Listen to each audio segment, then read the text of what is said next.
ये चैनल केवल मनोरंजन के लिए है। हम किसी भी तरह के अंधश्रद्धा को बढ़ावा नहीं देते।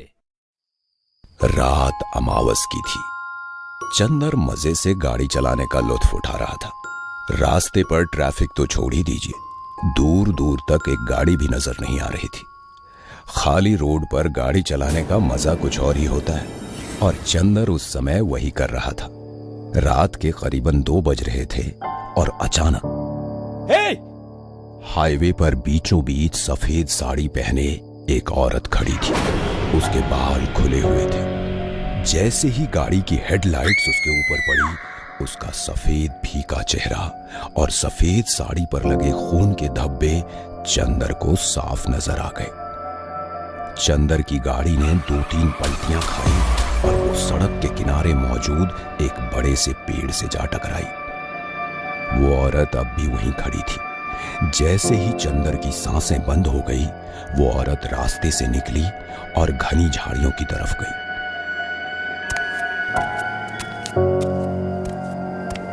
आज बड़ा शिकार मिला। ये अमावस की रात हमेशा कुछ न कुछ अच्छा दिलाती ही है। चल, बड़ा हाथ मारा है आज हमने। तुम्हें डर नहीं लगता किसी दिन कोई गाड़ी आकर मुझे ठोकर देगी?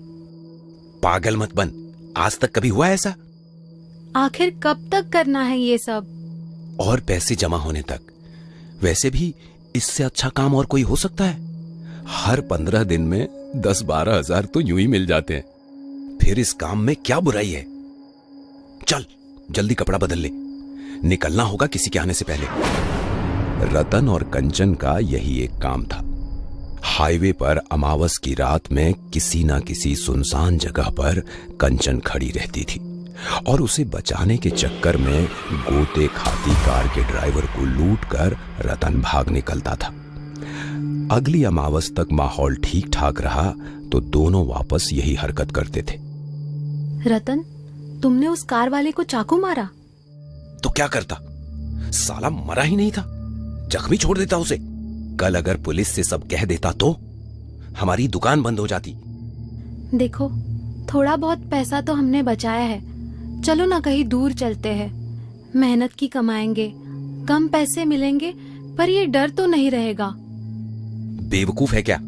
कैसा डर? देख कंचन, काम काम है, ये सही है या कोई और सही, और जोखिम किस काम में नहीं होता। कल अगर किसी इमारत पर मजदूरी करूंगा तो ऊपर से गिरने का खतरा तो होगा ही, तो इसमें क्या बुराई है?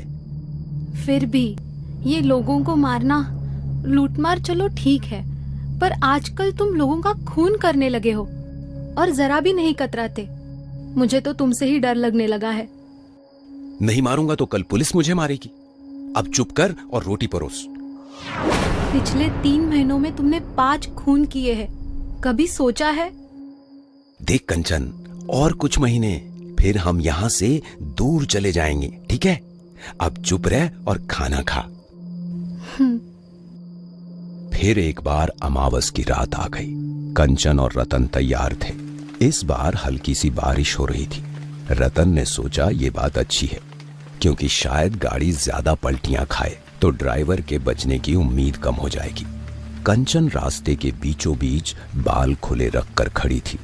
पता नहीं, पर कंचन आज ज्यादा मायूस लग रही थी रतन को। दूर से एक गाड़ी आ रही थी। सब कुछ हमेशा की तरह हुआ। गाड़ी का रास्ते से उतरना, ड्राइवर का मरना, रतन को अच्छा फायदा होना। रतन काफी खुश था। वो दौड़कर कंचन के पास गया। हाँ, ज्यादा ही माल मिला कंचन। क्या हुआ, कुछ कहोगे नहीं? क्या कहना है, तुम खुश हो ना? हाँ, आज तो कसम से बड़ा हाथ मारा। अरे अपने बाल तो बांधो, अब जल्दी करो, निकलना होगा यहाँ से। और कब तक खेलोगे ये खेल? किसी दिन भुगतना होगा तुम्हें। अब क्या हुआ तुझे? फिर वही नाटक। कंचन! कंचन सामने ही जमीन पर पड़ी थी। बदन से निकलते खून को बारिश का पानी फैला रहा था। किसी ने उसका पेट बुरी तरह से फाड़ा था।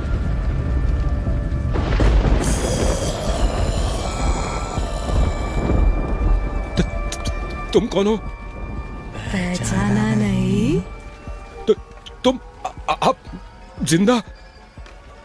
ये वही औरत थी जिसे रतन ने एक्सीडेंट के बाद बेरहमी से चाकू चलाकर मार डाला था। उसका बेटा और पति तो पहले ही मर चुके थे, लेकिन अपनी आखिरी सांसें लेती हुई ये औरत रतन को ही देख रही थी, मानो उसका चेहरा अपने जेहन में उतार रही थी। रतन ने बस एक मंगल सूत्र के लिए उसका गला चीरकर उसे मौत के घाट उतारा था। बचाओ! बचाओ! बचाओ!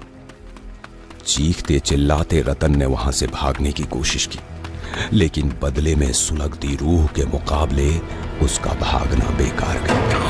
उस भयानक औरत ने उसे अपने लंबे हाथों से जकड़ लिया और बड़े आराम से उसका गला अपने नुकीले नाखूनों से चीरती रही, जब तक उसकी जान नहीं निकल गई।